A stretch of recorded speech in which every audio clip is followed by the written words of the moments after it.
Hi everyone, welcome to my channel. இந்த வீடியோவில் நான் next year 2026 Group 2 and Group 4க்கான ஃப்ரீ தமிழ் டெஸ்ட் பேட்ச் பற்றி தான் சொல்ல போகிறேன். இது பிகினர்ஸுக்கும் சரி house wife and working people எல்லாருக்குமே ரொம்ப யூஸ்ஃபுல்லாக இருக்கும்.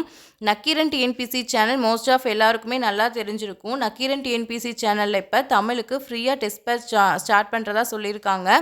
இதில் எப்போ இருந்து டெஸ்ட் பேட்ச் ஸ்டார்ட் பண்ண போகிறாங்க அப்படின்னா டிசம்பர் 14லேருந்து materials previous year questions out of book இதுக்கான பிடிஎஃப்பும் உங்களுக்கு தந்துடுவாங்க. தமிழுக்கு தேவையான எல்லாமே இந்த ஃப்ரீ டெஸ்ட் பேட்சில் உங்களுக்கு கவர் பண்ணிடுவாங்க. இதை நீங்கள் கரெக்டாக எஃபெக்டிவாக யூஸ் பண்ணிக்கோங்க. டோட்டலாக 25 டெஸ்ட் அண்ட் ரேங்க் லிஸ்ட்டும் ப்ரொவைட் பண்ணுவோன்னு சொல்லியிருக்காங்க. டெஸ்ட் எல்லாமே அவங்களோட டெலகிராம் குரூப்பில் நடக்கும். நீங்கள் அதை டெலகிராம் குரூப்பில் ஜாயின் பண்ணிவிட்டு அடுத்தடுத்த அப்டேஷன் அவங்களே உங்களுக்கு சென்ட் பண்ணிடுவாங்க. டெஸ்ட் ஷெடியூலும் அந்த டெலகிராம் குரூப்லேயே இருக்கும், பார்த்துக்கோங்க.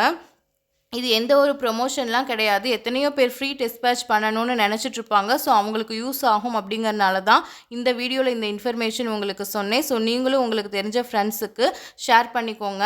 குரூப் 2 அண்ட் குரூப் 4க்கு இன்னும் டைம் இருக்குது. நோட்டிஃபிகேஷன் வந்த உடனே படிக்கலான்னு நினைக்காம கொஞ்சம் கொஞ்சமாக இப்போ இருந்தே படிக்க ஸ்டார்ட் பண்ணுங்கள். சிலபஸ் ஃபுல்லாக நல்லா கரெக்டாக படித்து முடிச்சிடலாம்.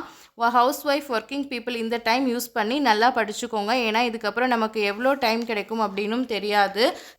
Side by side GS and மேக்ஸையும் கண்டினியூஸாக படிச்சுட்டு வாங்க. ஒரு நாளைக்கு உங்களுக்கு எவ்வளோ டைம் கிடைக்குதுன்னு ஃபஸ்ட்டு செக் பண்ணி பார்த்து ஸ்டடி பிளான் போட்டு படிங்க. எல்லாருக்குமே டெய்லியும் ஒரே மாதிரி டைம் கிடைக்காது. ஸோ நீங்கள் உங்களுக்கு தகுந்த மாதிரி எப்போ ஃப்ரீயாக படிக்க முடியுமோ அதுக்கு கன்வீனியண்ட்டாக இருக்கிற மாதிரி ஸ்டடி பிளான் மேக் பண்ணுங்கள்.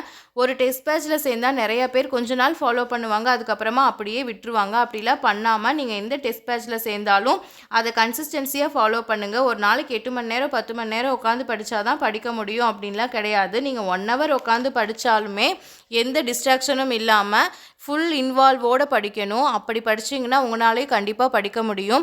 நிறையா பேர் யூஜி பிஜிலாம் முடிச்சுட்டு ஒரு ப்ரொஃபஷனலான ஜாப்லாம் போயிட்டு இருப்பீங்க. ஸோ உங்களுக்கே தோணும் நாம் ஏன் ஒர்க்லாம் போயிட்டு மறுபடியும் ஸ்கூல் புக்ஸ் வச்சு படிக்கிறோம், கஷ்டமாக இருக்கே அப்படின்லாம் தோணும். இத்தனை நாளாக படிக்காமல் இப்போ புக்கை கையில் எடுத்துகிட்டு படிக்கிறீங்கன்னா இறைவன் உங்களுக்கு முயற்சி பண்ணுங்கள், உங்களாலையும் பெரிய இடத்துக்கு போக முடியும் அப்படின்னு ஏதோ ஒன்று சொல்ல வர்றாங்கன்னு அர்த்தம்.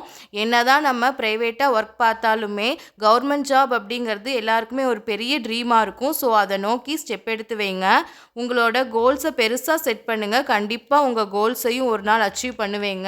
Good things are will take a time. அதுக்கப்புறமா டைம் மேனேஜ்மெண்ட் ரொம்ப முக்கியம். ஸோ டைம் மேனேஜ்மெண்ட் பண்ணி படிங்க. ஸ்டார்டிங்கில் கொஞ்சம் கஷ்டமாக தான் இருக்கும். ஸ்டார்டிங்கில் ரொம்ப நேரம் உட்காந்து படிக்க முடியலன்னா கொஞ்சம் கொஞ்சமாக டைம் இன்க்ரீஸ் பண்ணி படிங்க. அதுக்கப்புறமா நீங்களே படிக்க ஆரம்பிச்சிருவீங்க. ஸோ இந்த வீடியோ உங்களுக்கு ரொம்ப யூஸ்ஃபுல்லாக இருந்திருக்கும்னு நினைக்கிறேன். மறக்காமல் ஒரு லைக் போட்டுக்கோங்க. ஏதாவது டவுட்னா கமெண்ட் பண்ணுங்கள்.